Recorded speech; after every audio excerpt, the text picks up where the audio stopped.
Hello. Welcome to the Tutors of Life podcast, where we research life so you don't have to. Episode 300. This is your host, Shaun Tutor. And this is Sam. And this is a talk episode where the tutors talk. Just saying 300 threw me off because it just sounded so short and abrupt. Yep. Crazy. Yeah. Crazy. I'm not doing so hot. Pretty fucked up. Had an allergic reaction. What was it? What to what? It's like cobalt blue. Cobalt blue. A shirt I was wearing. It's blue. I'm all fucked up. Swollen lymph nodes. Fucking rashes. My whole body's just shut down. Headache. Sore. Not doing hot. So that's been fun all week to do. I've been sleeping probably around 10 to 12 hours a day. Yeah. 10. Yeah. Monday I slept 12. Yesterday I slept 10 because I took nappies. Anyways, yeah, so that's been Fun. shitty is what it's been. Yep. It's been really shitty. But we are making it. And maybe I'll take an Epsom salt bath. I don't know. Oh, there you go. I should take a nap too. Are you going to be quiet today? No, I can be loud.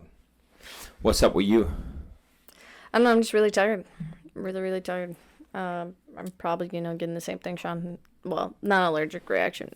I think he also has a cold on top of it, so I'm probably getting that part of it. I think my immune system is just down. So when I got like a cold and everything. Yeah.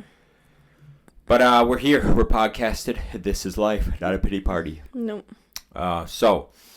Is it bad that we're on episode 300 and have 14 consistent listeners? Yes, very bad. I did realize I've been slacking. We were talking about our priorities and like not posting and stuff. I've been slacking. Yep. So I'm really excited to kind of change my slackenness. Yep. So I posted on Tutor Transformations IG today. Nice. Yeah, 14 consistent listeners is a problem. Yep. Honestly, it's just like two things. One, it's good content. So if we put out good content, which I hope we do, so we have to have shit people want to listen to. And the second thing, people need to know about us. Yeah. To listen to us. So that's the only way. Yeah, and we haven't promoted our podcast at all in the past, honestly, 2 years. We haven't promoted it. We've got zero. We have minimal followers on like social media. And so, yeah, a lot of people don't even know. We don't even share it on our own pages that we do it. Sometimes, but rarely. Yeah. So, yeah, I'll start posting stuff on IG, and then Shaun and I will share it. And, maybe down the road we'll come out with some apparel. I think that'd be cool. I think it'd be cool once we get an audience. I think it's pretty pointless until Shaun we have an audience. Brought this up about bringing the palm trees back. So I think they look good. I loved the palm trees. The palm trees were my favorite. I don't know why you got rid of them. Because we went to something and someone was just like, why the palm trees? It doesn't make sense. That's cool. So then I got rid of them. Yeah, we could bring them back. Okay. Yeah, I don't know. Yeah, we just need to do more with it. Yeah. Be better. Shit like that. Yeah. So, start having guests. Start making it a priority. Yeah. The new podcast tables are in progress. So, hopefully in the next couple months, we'll have the other podcast area all set up. And then we'll start having guests. Yeah. Oh. What was I going to say? Oh, yeah. I realized something today. So, we got our blood test back. We went and got bloods drawn. Sam, how'd it go? I did great. Did you? Yeah. You didn't pass out? Did not pass out. You were close. And? I didn't. You were panicking? Yep. Hyperventilating? No, I don't know what you're talking about. Okay. Are you thinking about it right now? Nope. Okay. Do you want to think about it? No. Okay. So anyways, I don't really have an issue with needles. Shaun or just sits blood. there and watches while they draw it. Typically, yeah. Except for when they play around in there with the vein. Mm-hmm. It starts to fuck me up. But anyways, so yeah. I'm not too bothered by it. Sam is bothered by it. Mm-hmm. And she's squirming right now just thinking about it. But anyhow, we made it through the blood draw. We did. And so we got our results. Mm-hmm. How were yours? I'm healthy as can be. Not a fucking thing out of balance. Yeah. 0. Mm-hmm. Just good. Mm-hmm. I had high cholesterol. Yeah. Which is pretty normal. I had low vitamin D. Yeah. That was a first. Yeah. That was the first I've had low vitamin D, so I just been taking a vitamin D supplement. Mm-hmm. And And I the went and got cholesterol was sunburned. like barely over this time. Oh, dude, cholesterol's barely over. I ain't concerned. Yeah. Well, is there anything else? Cortisol. My cortisol's high. Mm-hmm. And I thought I used to get my cortisol checked. Turns out I looked at all my other ones. I have not gotten my cortisol checked. So cortisol is the stress hormone. And that's high. Mm-hmm. Mine's like borderline high, but it's not over. Okay. Because I think mine's 19 and like the high is like 23. 21. 21? Okay. I think so. Yeah. But so yeah, I was a 26. But so now I was thinking about it. I was like, oh, that's weird. Like don't really think I'm ever stressed. Like, do I really stress much? And then we're having a work meeting today, and I was like, oh yeah, there's the stress. My old friend. Dude, and honestly, I don't even know why you're stressing. This is like shit. He's like stressing about a job that's like 3 months down the road. And I'm like, okay, well, we know what we need to do. We gotta like figure out a day with the concrete guys. We have 2 guys who'll do it. And we just gotta hopefully like go out and try and meet some people to help us. I'm less concerned about the job in 3 months as I'm more concerned about the work and preparation it takes to get to there, right? Uh-huh. And then to get there and not have more hiccups like the hiccups that caused us To be postponed 2 months. to postpone. Yeah. So that's where it's like, yeah, if we get hiccups in 3 months, we got some issues. But anyways, so then I was thinking, I was like, damn, turns out I am stressed. And so I was like, how do I solve that? I think to solve stress would be 2 things. One, not caring, which I think is very difficult. Because we can sit there and chat, and I bet you Kyle's got 0 stress. He's just like, oh, well, we'll just get it done when it gets done. And I'm like, yeah, but we got timelines. And we've got fucking schedules and people we got to coordinate with and all this shit. And I'm like, so we can't just get it done when it gets done. Like, it needs to get done by this day. And so I could not care, but I don't think that's possible. No. You could care less. Mm-hmm. Or be more proactive instead of reactive. Mm-hmm. So that's something Brooke brought up today was like, she's like, I feel like I'm being retroactive. Like, there's stuff we should have had done already that she's just like trying to get us to do now. Right. Mm-hmm. Yeah, for sure. No, yeah. So the thing I realized how to be less stressed is to be proactive. Mm-hmm. And pretty much all you got to do, and I've done it before, is write down all the shit that's going on, and then you just write down how to solve it. Mm-hmm. And then you solve it. And then you pass it off to someone else to do. Because it ain't going to be me. Yeah. But, yeah. Just solve it. Give it away. And then someone will do it. Yeah. Yeah, because there's some things like we could obviously do now, even though the project's not for another 3 months. Right. Just to like have them done, be ready, everything. No, I mean, the big things with it, like the big things is like pulling the permit. Like if we start it now and are proactive with it, it's not a big deal, right? You pull the permits, you get call Diggers Hotline, make sure we're not going to run into any issues. Double check shit with the concrete guys, get a stamp of approval, re-go over everything with the customer, make sure they like it, solidify the material list, and then just make sure the contractors are still lined up and everything. It's not that big of a deal. The thing is like making sure other shit alongside of it is still getting done.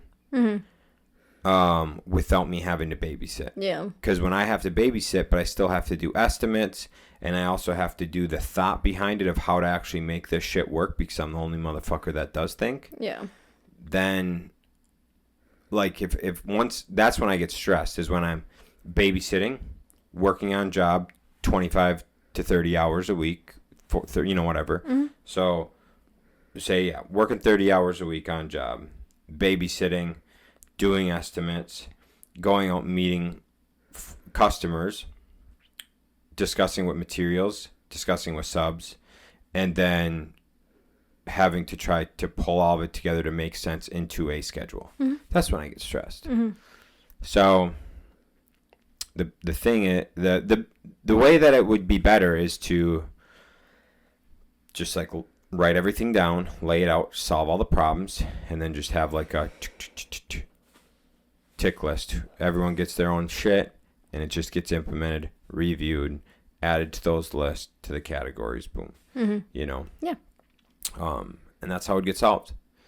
But yeah, It's just usually like thinking of things overall is like a big, like just like the initial thought of it, I think is what overwhelms a lot of people and stresses them out. Because, yeah, I mean, you just like broke it down in smaller steps and you're already just like, oh, yeah, we really only have to do these 5 things before this project. And so when you break it down that way and then, yeah, you can delegate it out, it's just so much easier to handle. right. Problem is doing it and then implementing it. The biggest issue we run into all the time is we'll do that and then it won't get implemented.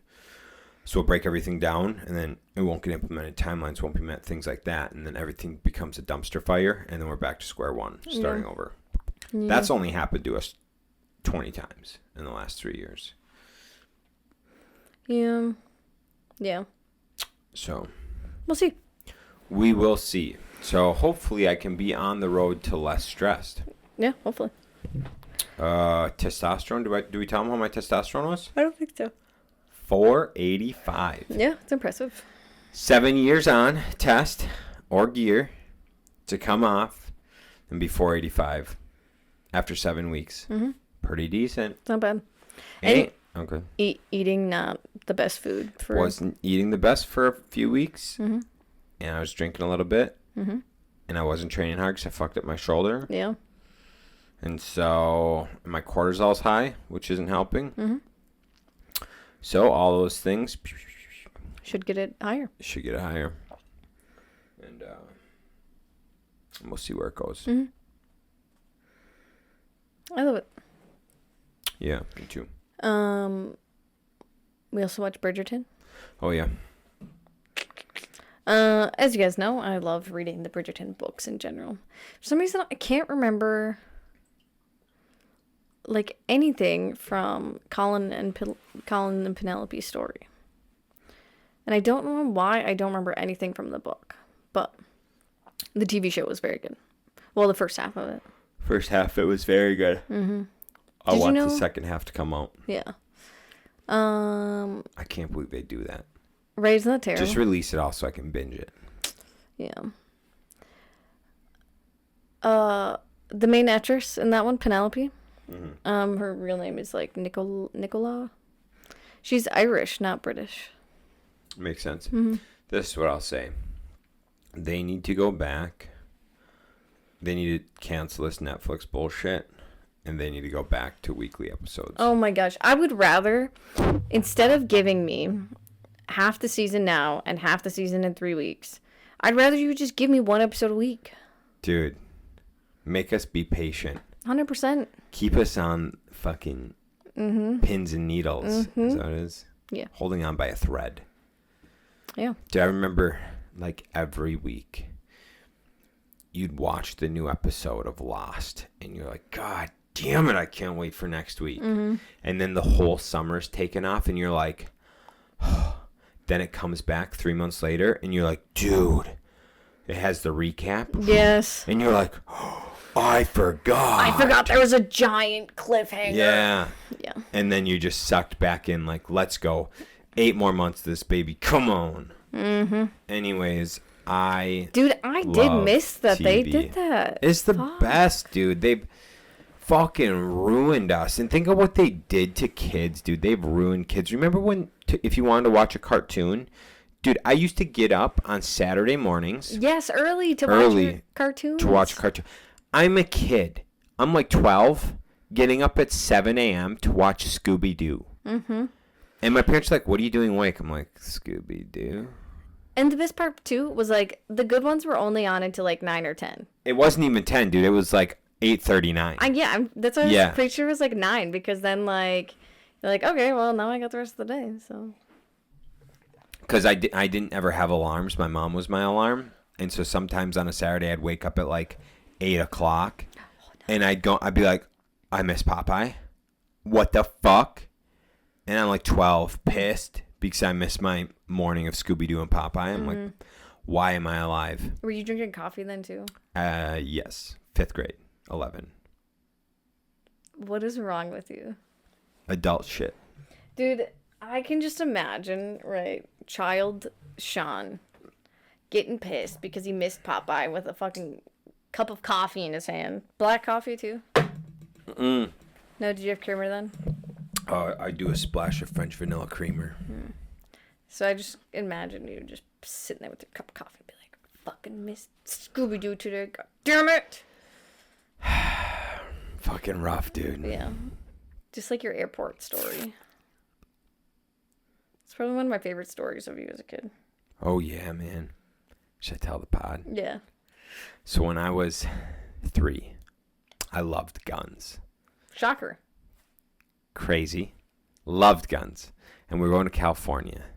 And my dad's like, hey, Shaun. My dad and mom are like, Shaun, don't pack any guns.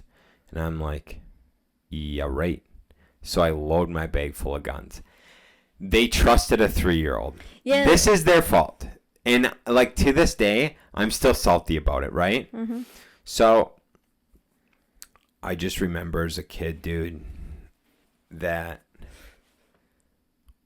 we go through the airport and they stop me and they bring us over, and my parents are like, fuck, because the screen picked up my bag that had just a boatload of guns in it.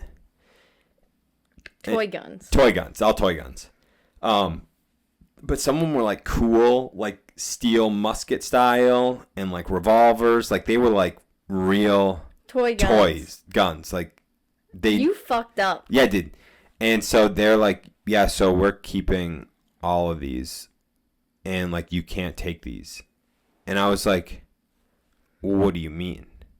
And they're like, we get these. When do I get them back? You don't. And I was like, what? And so they took my guns and they sent me on my way. And I'm 3, dude. And all that's running through my mind is like, I hate this. I hate these people. I want my fucking guns, right?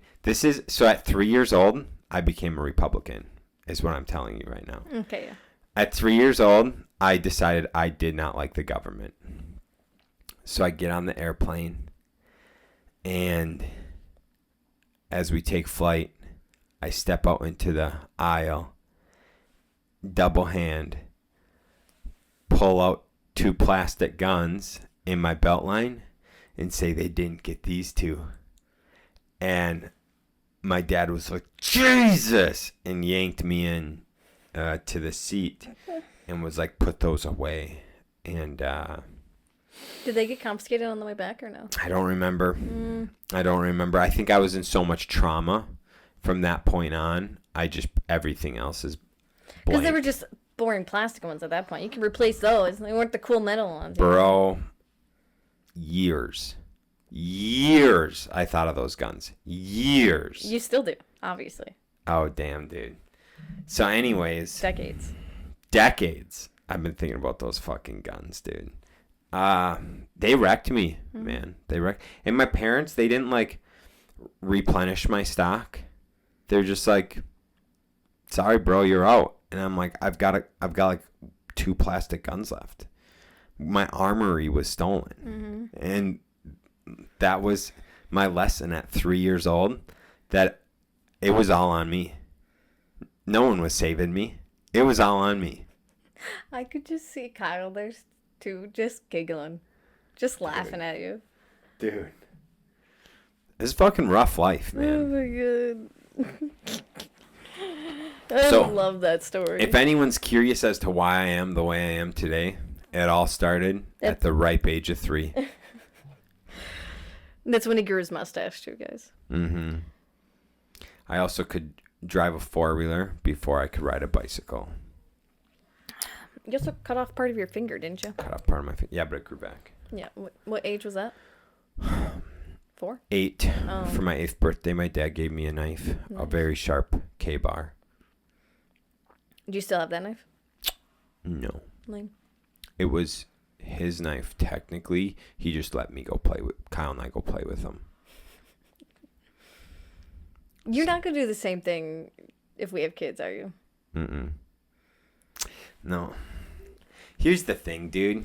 That mustache says otherwise. I just think that, like, what is it? So, my dad was just like, yeah, guys, here you go. Here's 2 sharp knives. Be safe. Don't cut yourself. All right, cool. You cut yourself and learned your lesson. So I cut myself pretty bad. Didn't bring me to the hospital. Just wrapped it up. Said, you're fine. Suck it up. So I'm okay. And, man, I can just see it right now. Just cutting that bitch out and just looking at it and going, oh, I fucked up. Anyways, so the next day was my birthday party. Whole family was over. And all the aunts, laying into my dad. How could you? How'd you think giving him a knife was a good idea? Blah, blah, blah. And all the uncles were like, looks like he learned his lesson. And I'm like, cheerio. And it's been my life. That has been my life to this point. I could see that too. That's just beautiful. Damn. All of it. All of it's so beautiful. Damn, dude. Now I'm an adult, stressed out. And I think I just want to be a simple country kid with guns. Maybe that's your problem. You haven't gone shooting in a while. It's been a little bit. Like, since a week before we left, and I fucked up my shoulder. Yeah. So it's been 5 weeks. Yeah. Damn. Yeah, dude, sometimes I think I, was just meant to be a simple man. Sometimes. Are you one with nature? Are you like a Lord Delroy type? I don't know. I mean, I kill nature. So, but I mean, I don't know. I used to be one with nature. I guess I could be one with nature. If you wanted. Done it before. Yeah. So, I don't know. God, it's so interesting just getting a little snippet of Shaun's mind. Dude, so when I was 18, so we used to raise hogs. And so we used to raise hogs, but then when I graduated, so I was I was 18 or 19, I don't remember. And graduated, whatever. And we didn't, after my junior year, we didn't get pigs anymore, I don't think. And so we just started going down and getting pigs from a family friend. And so I went down to do it. And these pigs, you know, they're in their pens. And this is when I like worked out all the time and shit. And the pigs were in their pens and stuff. And they didn't want to come out. And so we're trying to like guide them. And they're big, you know, like 300 pounds. Yeah. Or whatever. We're trying to guide them. And they're not.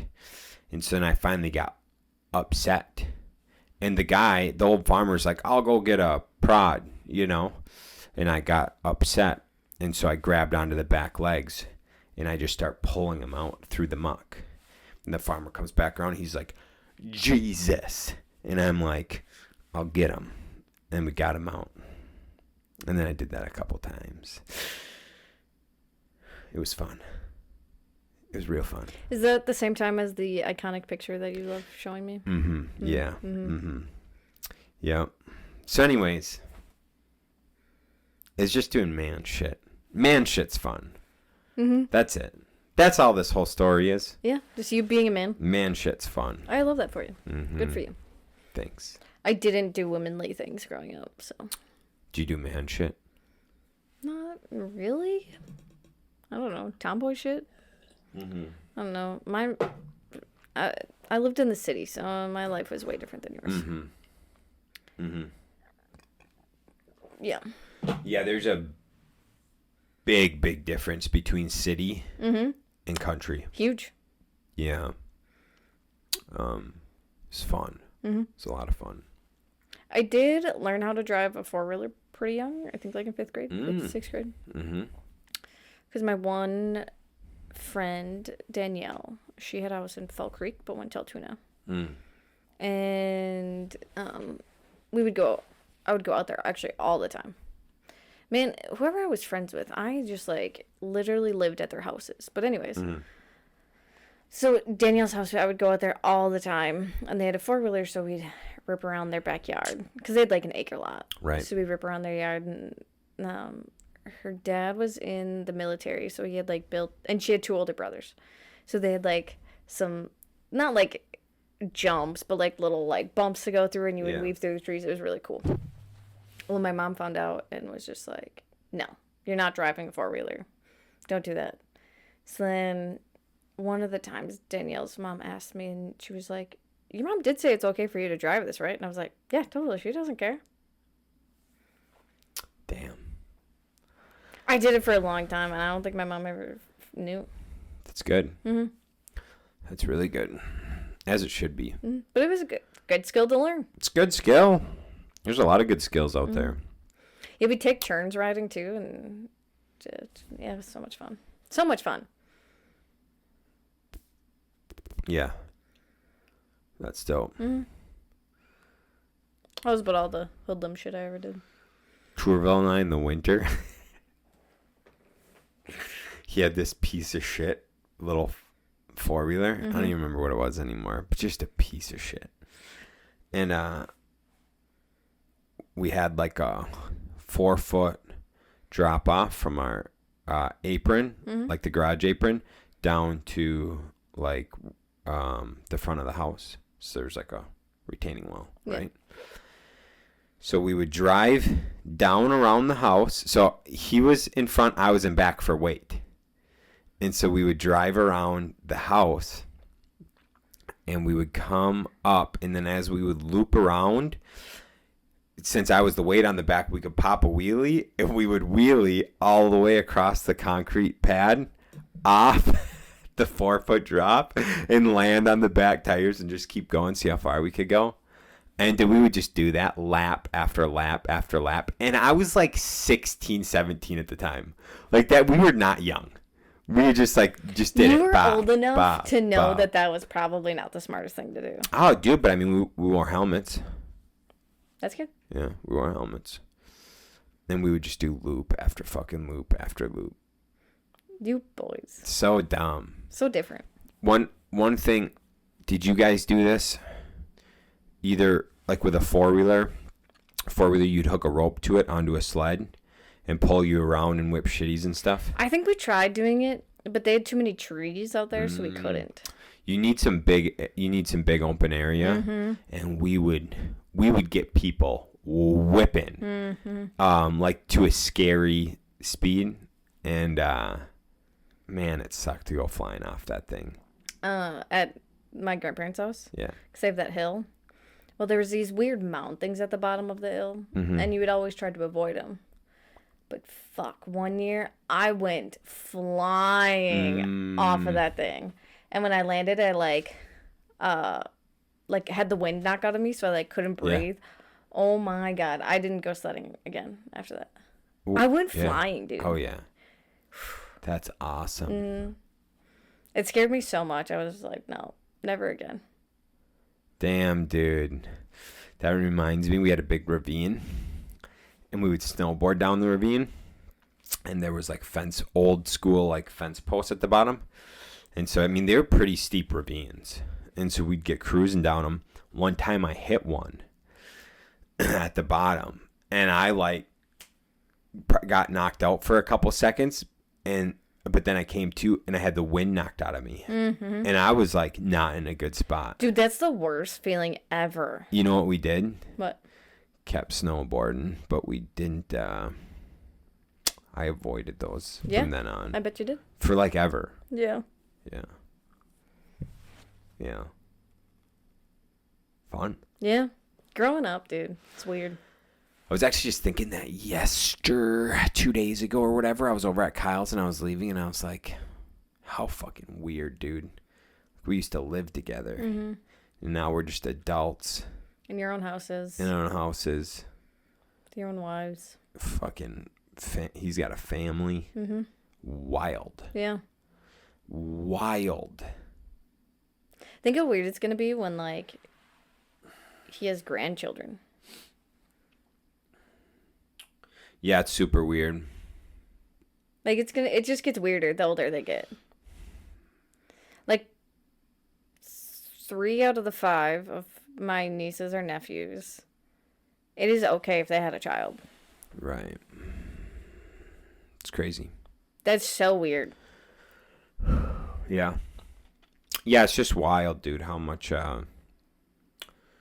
what aging is. Aging's weird. But, dude, it's good. That's so weird to think about. Like, we could have, if we follow our plan of, like, having a kid and whatever. Like, we could have a kid the same time, like, my nieces or nephews could have a kid. Oh, for sure. Absolutely. It's so weird. Yeah. On that, I now could make a kid. Potentially. The results came back. Sex binding hormone globulin. That went up fast. Went up, dude. He had none for years. 0. My LH is up in. Everything's in range now to just throw batter. We're not. But anyways, the fact that it's in range is kind of cool. Scary. Not cool. Dangerous. Got to be careful. Mm-hmm. But, yeah. Wild. Mm-hmm. I miss being bulletproof. Yep. It made me feel a sense of security. Mm-hmm. Now, I'm like, damn, I could actually turn into an adult if we ain't careful. Yep. So anyways, that's that. And crazy world, man. Mm-hmm. It is. Crazy world. We're at like 32-ish. Okay. Last thing here. I don't know if it's the last thing. We were talked to old Brandon today and discussed some business stuff. Yeah. On like what to do for hiring. Yeah. And it was good questions. Made a lot of sense. The thought process either way. But it was to hire an admin or like that's it, strictly an admin, or to hire someone that's like can do admin stuff but also do sales. Or have like a want to move up in the company. So like learn admin, then be like sales and management, whatever, right? Like, obviously you got to pay a little different, right? Mm-hmm. And so it pretty much boiled down to like, you know, one concern they had is like, what if we don't have enough work for an admin? If you don't have enough work for an admin, then they're just sitting there costing you money. Yeah. 100%.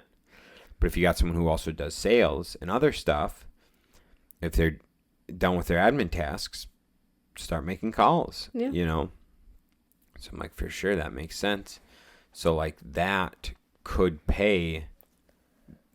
easily could pay for the discrepancy in pay. For sure. And so it all just depends on like, do you want to grow more? How much work do you have for an admin?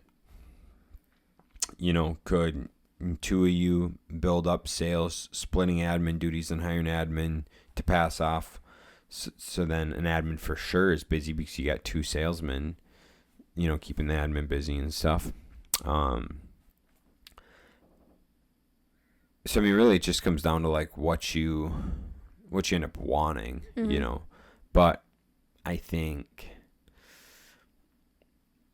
they already like interviewed and shit for the admin, but I was like, make the sales / admin job. See what kind of applicants you get, and maybe interview them. See if that gives you a better warm and fuzzy. Right. Yeah. Because that very much could stray you to go one way or the other. 100% it could, yeah. And to have somebody who is able to do more than one thing can benefit the company drastically. Oh, so much. And then add in that admin down the line when you're able, you know? Because it's just like, it's so, like growing different businesses. Like having a full-time admin is really hard when the business is first starting. Like, especially in the first couple of years. Because one, like, you don't really have that role defined and like specifically what they need to do and all that shit. And you're trying to just grow the business so you don't have time to like teach them everything. And it's a lot. Yeah. But two, yeah, like it's very often that you don't have enough work for them to keep going. Yeah. So. Oh, dude, it's definitely true. I mean, we didn't, you know, hire one with stable until 4 years in or whatever, 3.5 years in. Yeah. And, yeah, it's interesting, dude. It's crazy. So, yeah, I think, you know, adding on another key role, personally, is what I'd be leaning towards over an admin. And building up a lot of that work to the point where, like, you will keep an admin busy full time. Yeah. And even potentially do this. I mean, I don't know the cost associated with this, but I know companies do this. They come in and like advisors will come in and they'll write all your SOPs for you. So they'll like, you know, so they'll come in maybe and oversee you for a month or whatever. And they write all your SOPs and everything and set everything out for you. And so then your hiring and processes and stuff is super easy for the people you're hiring because everything's spelled out. Where if you know, I don't know the cost on that to know if it's worth it or not, but if you think like efficiency wise and taking time out of your day and shit to like babysit them or them having downtime, not knowing what they're doing and stuff, I think a company like that could be very beneficial. For sure. To SOP your company. Yeah. But so yeah, I think that would be the ticket would be. So then after we discuss that, we discuss like hourly versus commission. Because commission, you know, obviously it's like, okay, well, if you get 15% commission and you sell $100,000 job, well, you know, you're getting 15 grand, but you know, the boss is getting 85 grand. Yeah. And so there's a potential that you go, you know, like, I could cut my boss out because you're like, where's that other 85% going? And I definitely see that And that happens. That for sure happens. But I think more common than not is people like comfort and don't like stress. Yeah. And so the typical salesman just wants to do sales. Yes. Wants to make his commission, and that's it. Go home at the end of the day and not worry about a damn thing. And then come in, do sales, whatever. Mm-hmm. Travel, say hi to people, have the drinks, build the rapport, eat the dinner, whatever. And then not have to worry about the operations of the business, coordination, management, all the above. Some salesmen, they're out just making hundreds, multiple $100,000 a year. Mm-hmm. In Eau Claire, just selling. Yeah. And they don't have to fucking worry about nothing but a big old fucking paycheck. Mm-hmm. They have zero skin in the game. And so there's no risk for them. Yeah. They just know they're making fucking, as long as they go make their sales, at a minimum, they're making $250,000 a year. Yeah. Hit my normal sales I do every year, making $250,000 easy. Or push hard and you make fucking $300,000-$400,000 a year as a salesman. Yeah. But you know, in that, if you're good at sales and you do that, you in a lot of companies you'll make more than the owner. But depending on overhead and stuff of the company and whatever. Yeah, but for sure. I don't know. I love commission. I think commission's the best way you can go. I think performance pay. Yeah. I think performance-based pay is the best.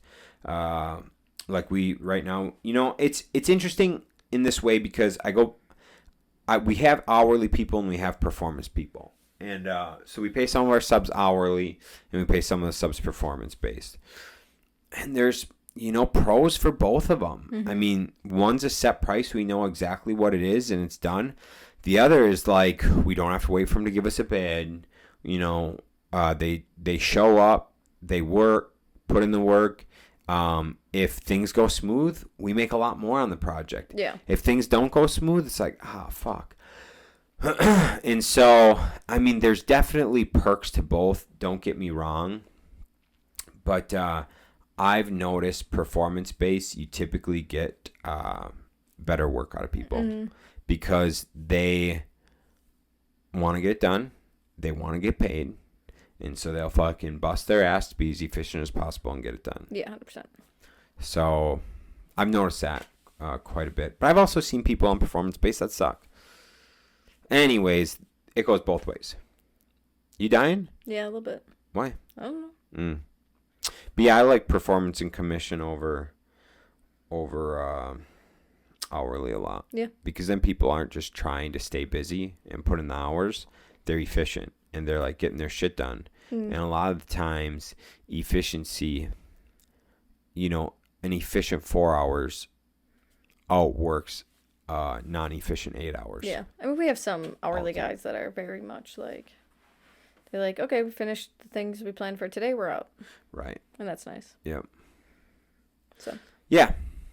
But it's kind of how I see things. And then, you just got to hope that, you know, you treat your guys right, treat your gals right. You know, whether they're subs, employees, salesmen, whatever it is, treat them right.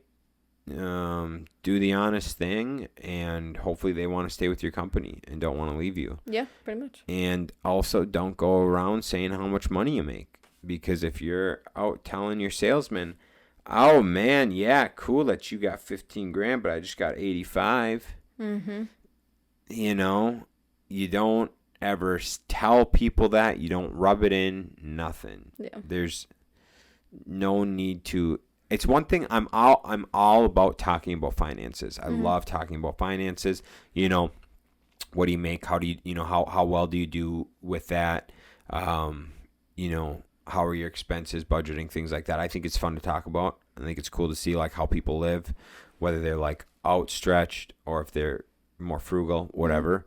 But yeah, sharing with your employees how much you make. No. I'm not gonna recommend that. No. is the best idea. Not at all. So that's what I got. Cool. I love it. That's what I got. Thanks for tuning in, gang, and we'll catch you on the next one. See ya.